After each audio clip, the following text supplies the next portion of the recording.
Look, I'm not saying the Craven Dominion made a mistake when they decided to invade Earth. I'm just saying that maybe, just maybe, they should have done a bit more homework before rolling up to a planet where the dominant species considers Hold My Beer to be the opening line of their greatest achievements. But I'm getting ahead of myself. The year was 2247, and humanity had just figured out faster than light travel. We were still in that adorable phase where we thought we were hot for making it to Alpha Centauri without blowing ourselves up. Spoiler alert, the galaxy had been doing FTL for about 12,000 years, and our version was the equivalent of showing up to a Formula One race in a golf cart with flames painted on the side. The CEN showed up on a Monday, because apparently even genocidal space empires understand that nobody wants to deal with an invasion on a weekend. They were your standard issue conquerors. 4 arms, exoskeleton, compound eyes, the works. Think if a praying mantis and a bodybuilder had a baby, and then sent that baby to military school for 20 years. Their ships were obsidian black nightmares that made our best orbital defense platforms look like party balloons. Their ultimatum was simple: surrender immediately, become a tributary species, hand over 60% of Earth's resources in perpetuity, and accept permanent occupation by Craven military forces. In exchange, they'd let us keep breathing. Generous, right? The United Earth Council took approximately 45 seconds to tell them exactly where they could shove their generous offer, using language that probably violated about 17 interstellar diplomatic protocols we didn't even know existed yet. The CN commander, a particularly nasty specimen named Thrax Call, who stood about 8 tall and looked like he could bench press a sedan, responded by vaporizing our lunar defense station and declaring that they'd be landing occupation forces in 72 hours. He seemed real confident about it too, in that way that people who've never lost a fight tend to be. Now here's where I should probably introduce myself. Lieutenant Commander David Sterling, United Earth Defense Force, currently stationed on Forward Operating Base Georgia, in what used to be the Nevada desert. Before the war, I was a test pilot. After the CN showed up, I became whatever the hell the military needed me to be on any given day: fighter pilot, infantry commander, diplomatic envoy, marriage counselor. Okay, that last one was just once, and it was a really weird situation involving 2 privates and a misunderstanding about rations. The point is, I was there when the CN made Planet 4. I was there when they learned their first hard lesson about humanity.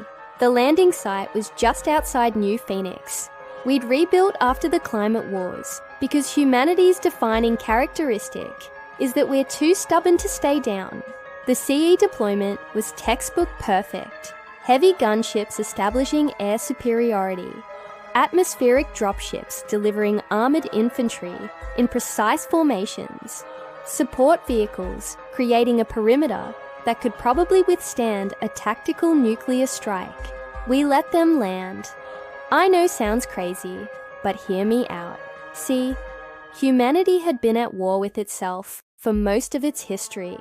We'd gotten really good at it, and one thing we'd learned was that sometimes you want your enemy to commit to a position before you show them why that was a terrible idea. The Craven established a forward command post, set up defensive imp placements, and started their occupation protocols. Their commander, Thraxel himself, was on the ground personally overseeing operations. Apparently, the CE believed in leading from the front, which I could respect, even if I was planning to make him deeply regret that choice.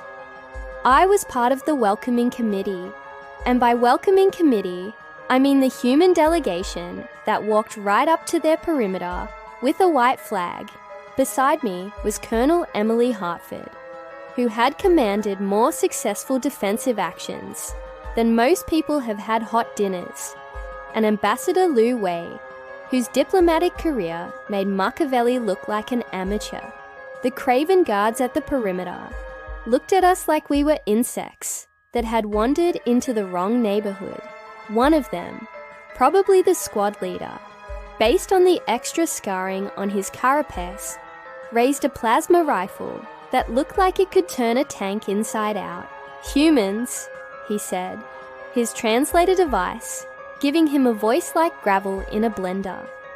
"You come to surrender, we come to talk," Ambassador Lowe said, perfectly calm, like he was discussing the weather, instead of standing at gunpoint in front of an alien invasion force. The guard made a sound that might have been laughter. "Commander Thraxol does not talk with prey."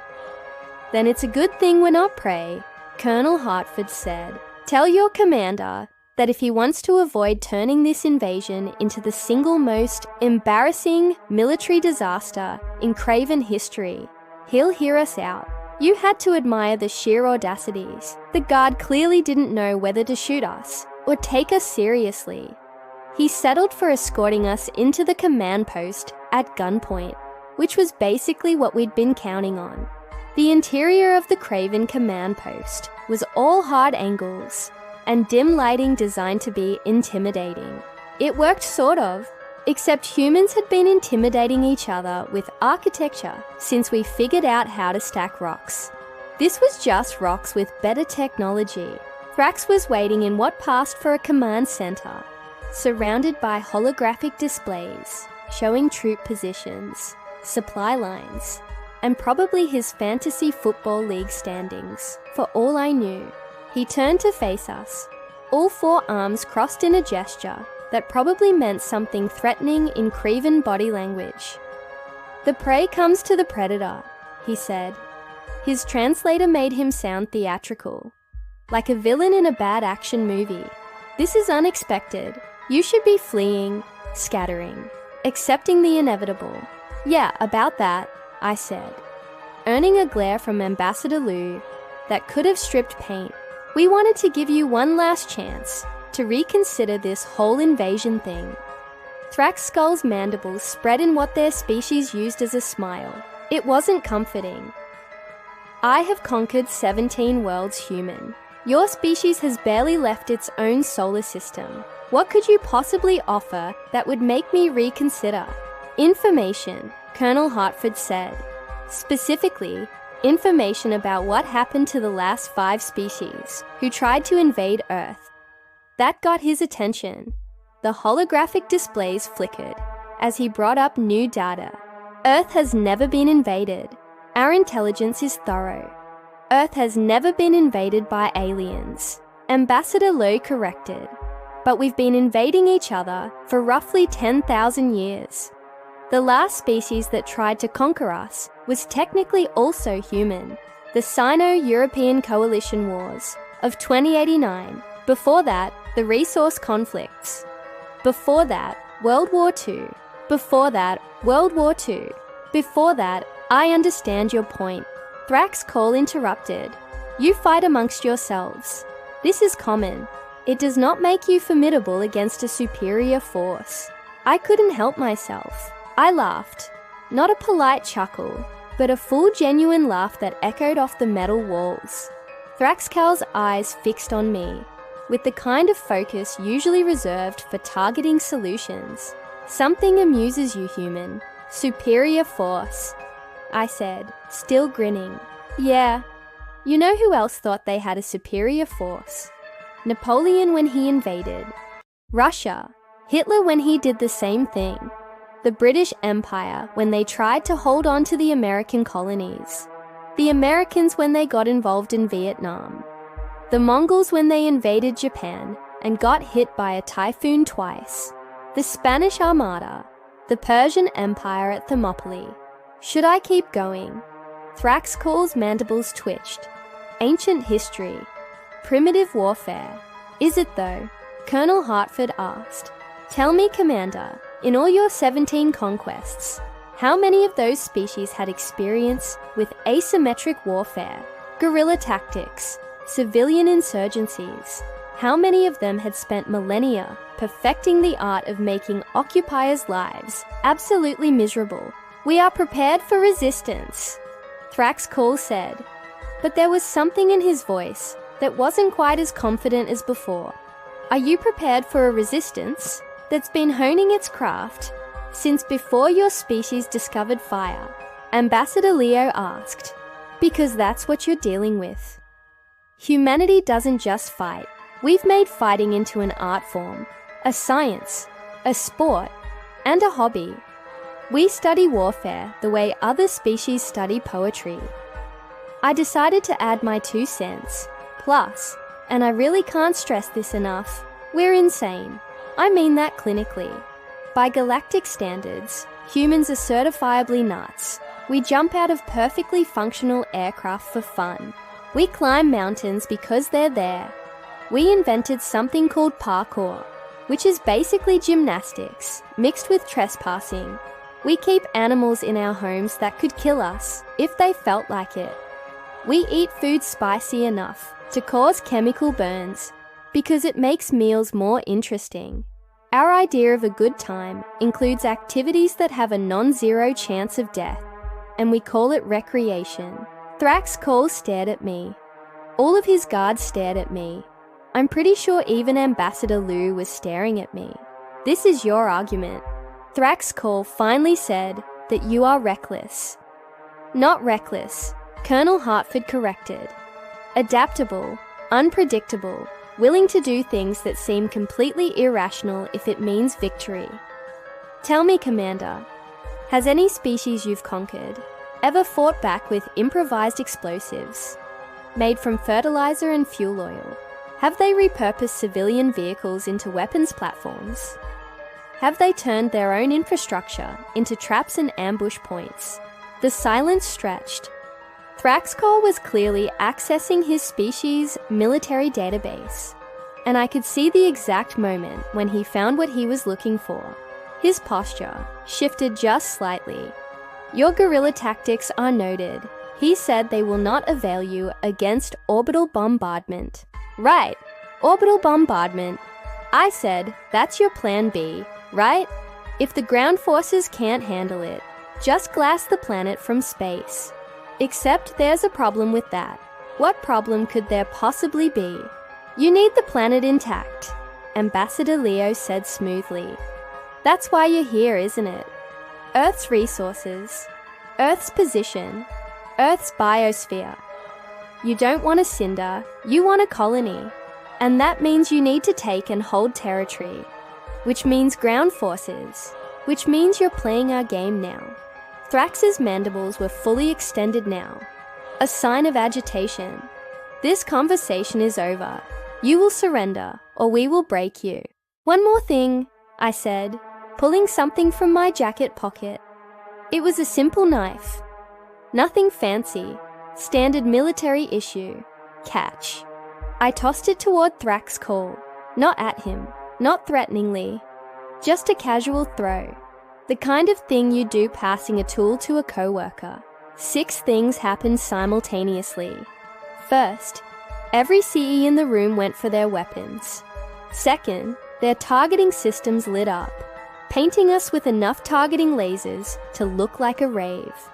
Third, Thrax's upper arms blurred into motion, his combat reflexes kicking in. Fourth, I plucked the knife out of the air before it got anywhere near him.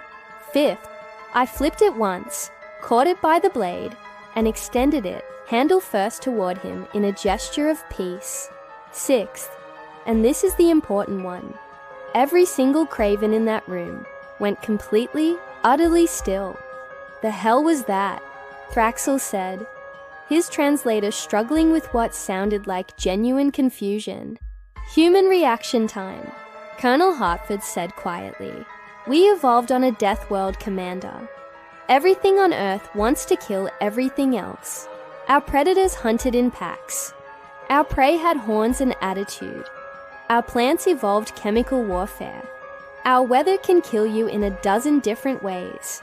Our planet tried to exterminate us, at least 5 times that we know of, and we survived all of them.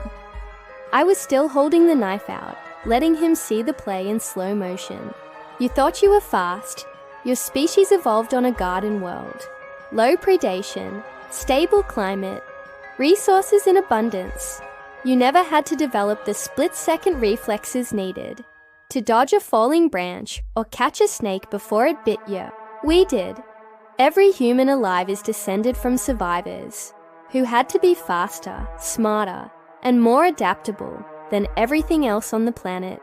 Your combat augmentation, one of the guards started, isn't engaged. I said, this is baseline human. No mods, no enhancements, no combat drugs. This is just what we are. Now imagine what we can do when we're actually trying to kill you. The silence in the command post was absolute. I could see Thraxcall processing, his forehands flexing as he ran through scenarios, probabilities, tactical assessments. You will still lose, he said. But he didn't sound certain anymore. Maybe, Ambassador Liu admitted. But you'll lose too. Your 17 conquests. Those were easy. This one will cost you, not just the initial invasion, but the occupation, the constant attrition, the knowledge that every human you see might be a threat, that every building might be rigged, that every moment of peace is just the pause before the next attack. We'll bleed you, Commander. We'll make you pay for every meter of ground in blood and material and morale. And when you finally break us, if you break us, there won't be enough of your forces left to hold what you've taken. Other species will see your weakness, your rivals, your enemies. They'll smell blood in the water. And that's assuming you can break us, Colonel Hartford added, which historically speaking hasn't worked out well for anyone who's tried. I put the knife back in my pocket. So, here's the deal. You withdraw. You tell your Dominion that Earth is under quarantine due to biological incompatibility, hostile environment, or whatever excuse lets you save face. We'll back up your story. We'll even forget this ever happened. But if you push this, if you commit to an occupation, then we'll show you exactly why humanity's most common military strategy is labeled controlled insanity in our own tactical databases. Thraxcall looked at each of us in turn. His tactical displays were showing him numbers now. Probability matrices, casualty projections. I didn't need to see them to know what they said. The Craven could win eventually, but it would be the kind of victory that destroys the victor. I need to consult with the Dominion Council, he said finally. You do that, Ambassador Leo said. We'll wait. But Commander, do it quickly, because there are approximately 40 million humans watching this conversation via satellite feed right now.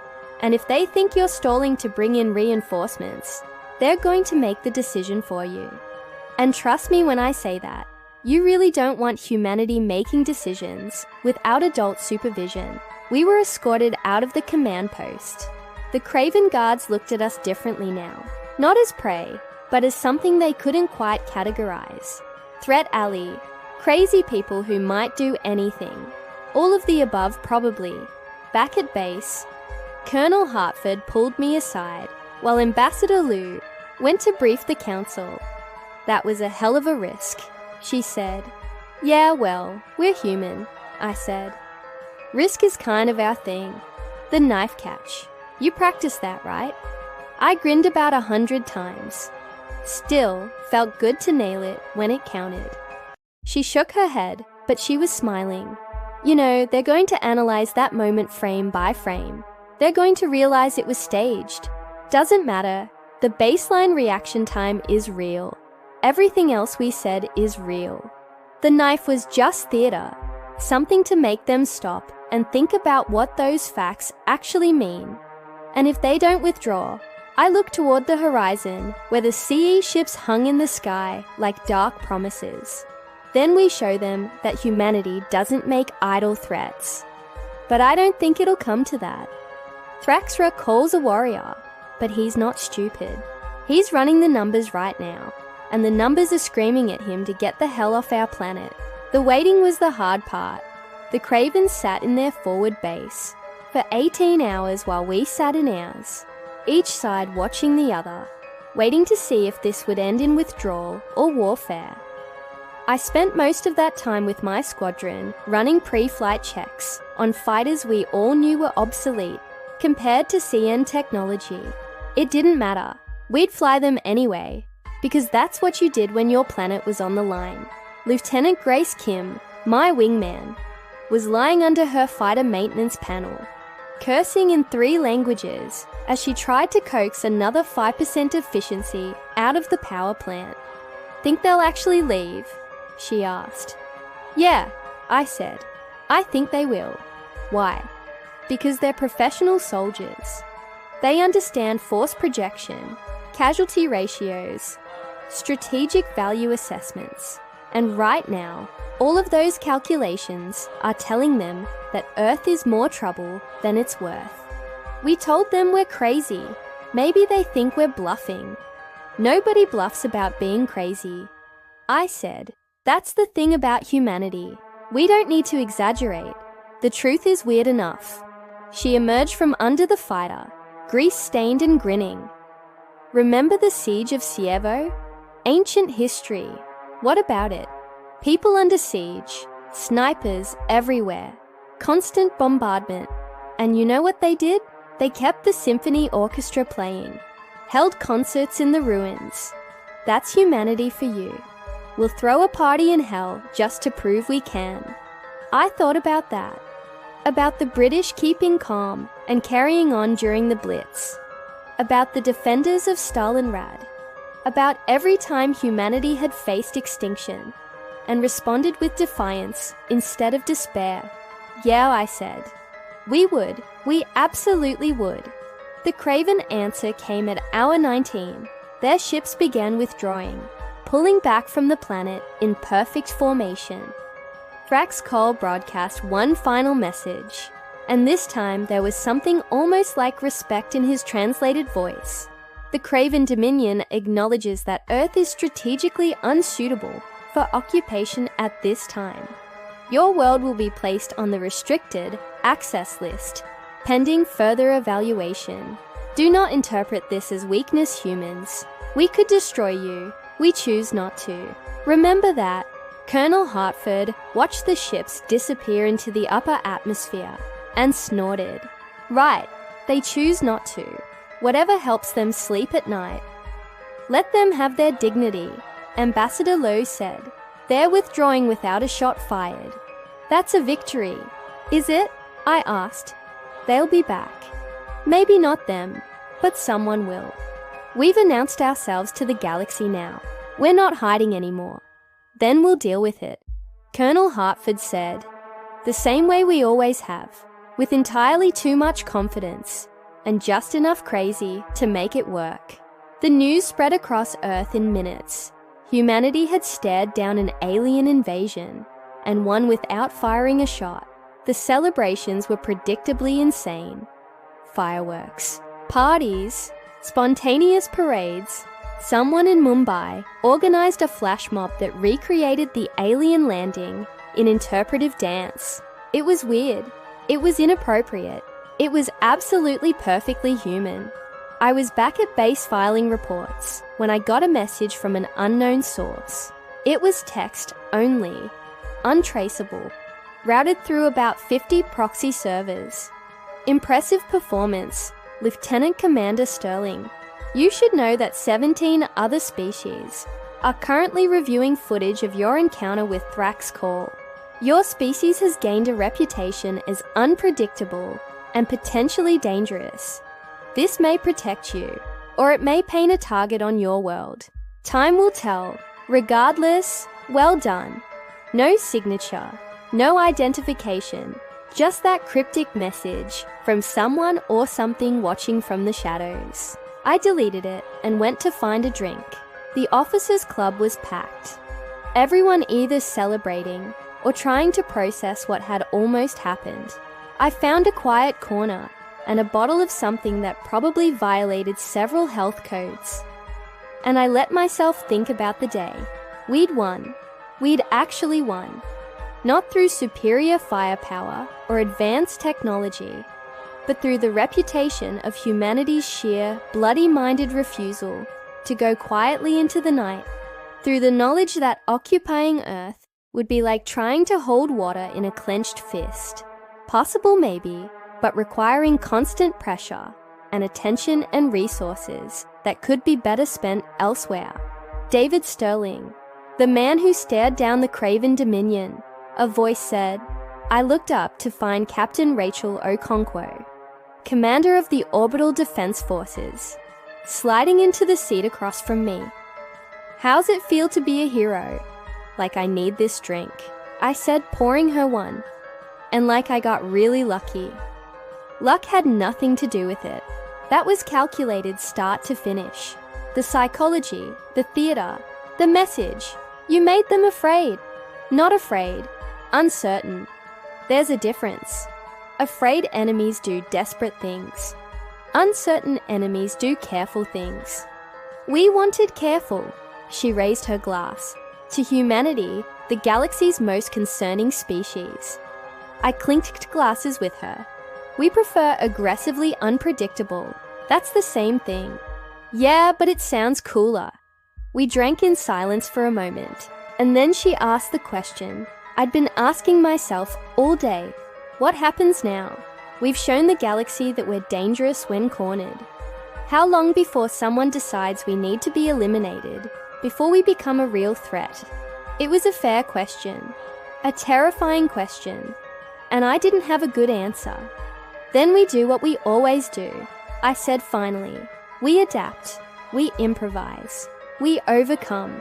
And if that doesn't work, we get creative because that's humanity's real superpower. Not our reaction time, or our combat skills, or our crazy risk tolerance. It's our ability to look at an impossible situation and find a completely insane solution that somehow works. That's not reassuring. Wasn't meant to be reassuring. Was meant to be true. She leaned back, studying me.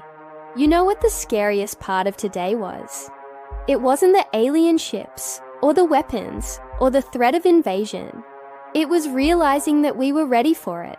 We had plans, contingencies, responses. Like we've been preparing for this exact scenario our entire existence. We have been, I said, just not consciously. Every war, every conflict, every time humans fought humans.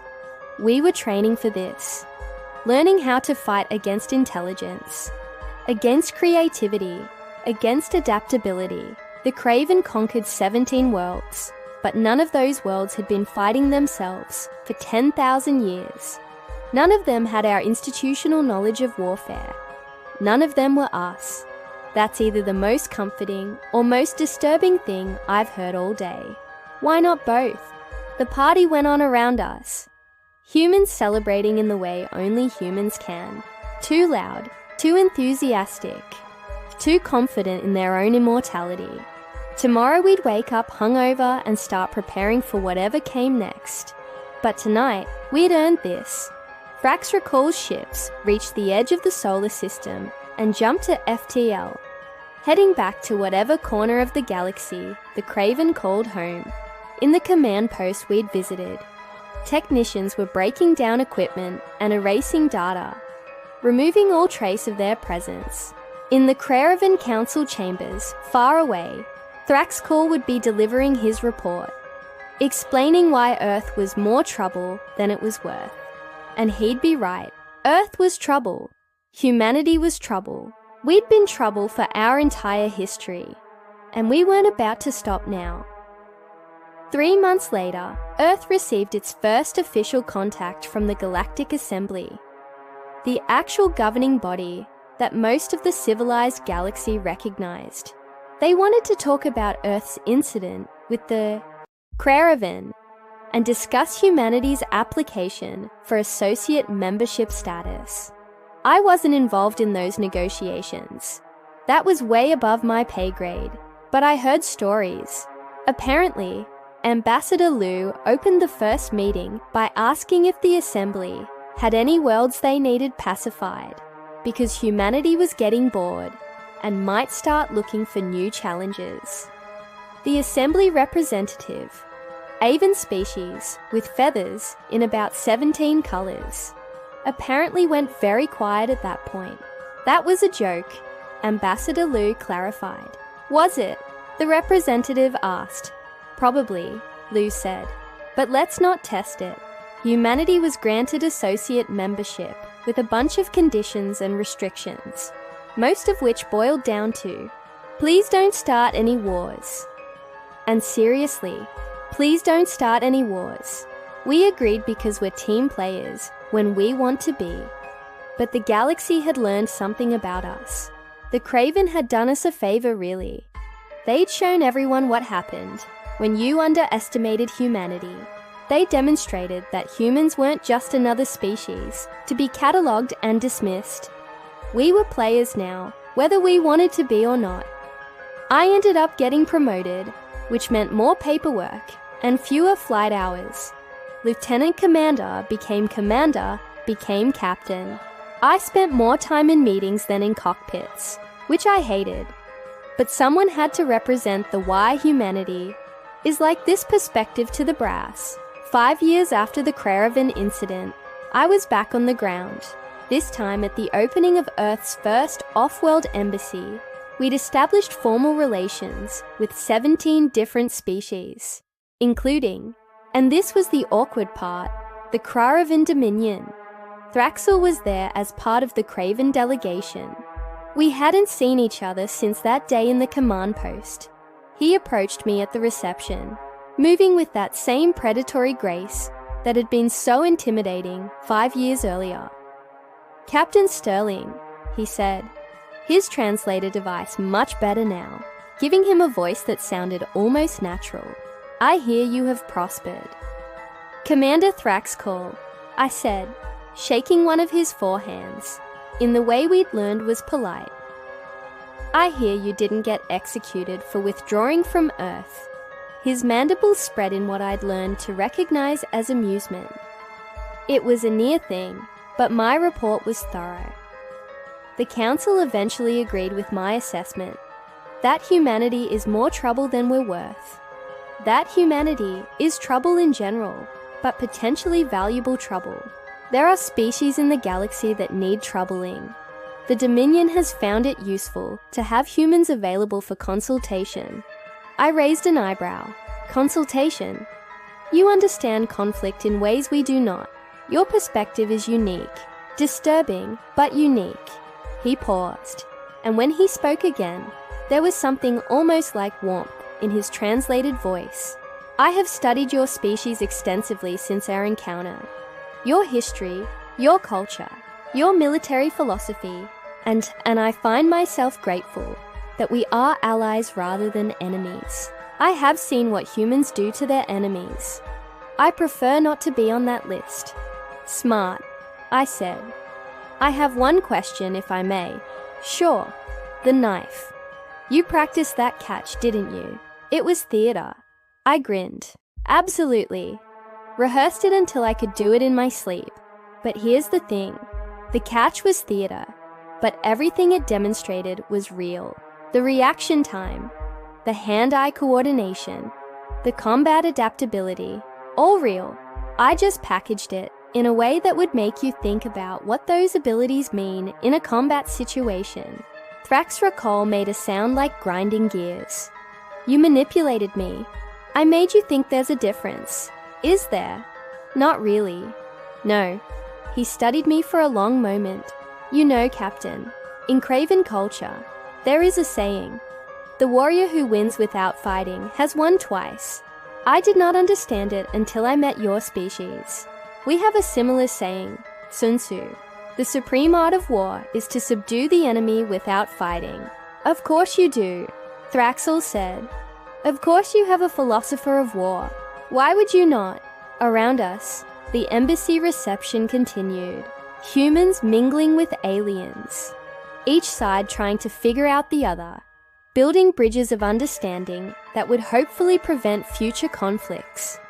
It was awkward and weird, and occasionally resulted in diplomatic incidents when someone misunderstood someone else's body language. But it was working. Slowly, painfully, uncertainly, it was working.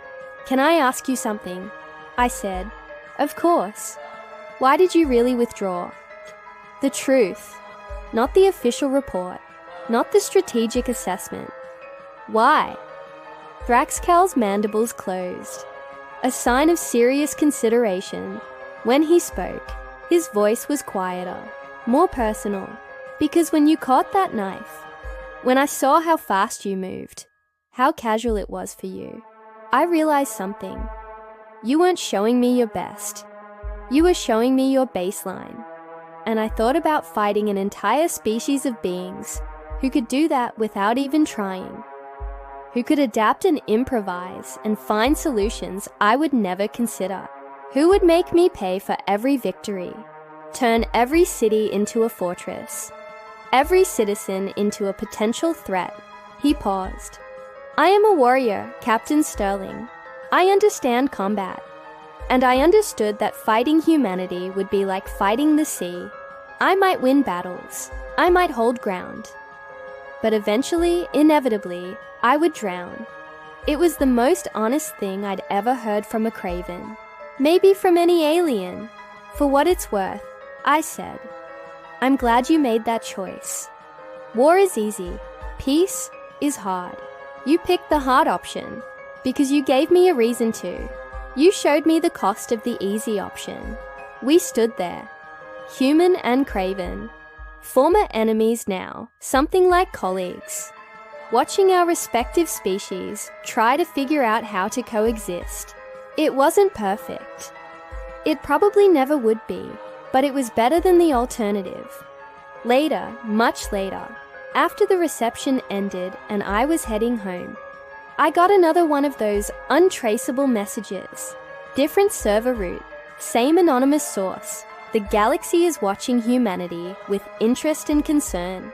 You have established yourselves as a species to be respected and feared. Your reputation grows. Use it wisely, or don't. Watching you improvise is remarkably entertaining. I deleted that one too, but I couldn't help smiling. Humanity had entered the galactic stage, not with a whisper, but with a statement. We're here. We're weird. And we're not going anywhere. The Kraven had learned that lesson the hard way. Other species were learning it through diplomacy and trade and cultural exchange. And somewhere out there, probably someone was planning to test us again to see if humanity's reputation was deserved, or just bluster, to find out if we were really as dangerous, as adaptable, as unpredictable as we seemed. I almost felt sorry for them. Almost, because when they came, when they tested humanity's resolve, they'd learn what the Kraven learned, what everyone eventually learned. Humans don't quit. We don't surrender. We don't go gentle into that good night. We rage, we adapt, we improvise, we overcome. And if that doesn't work, we get creative. And trust me, nobody in the galaxy wants to see what happens when humanity gets creative. The stars above Earth shone with the light of distant suns, each one potentially home to species who might befriend foe, or something humanity hadn't even conceptualized yet. We'd taken our first steps into a much larger universe, and we'd done it in the most human way possible, by being absolutely ourselves and daring anyone to make something of it. Would there be more conflicts? Absolutely. More misunderstandings? Definitely. More moments where humanity's particular brand of insanity would clash with galactic norms. You could bet on it. But we'd face them the same way we'd faced every challenge in our history together, mostly, and with entirely too much confidence given the circumstances. Because that's what humans do. That's what we've always done. We look at the impossible and say, "Hold my beer." And then we make it look easy. The Sin learned that lesson when they saw a human catch a blade mid-air. The galaxy was learning it now, one confused alien at a time. And honestly, That's exactly how we liked it.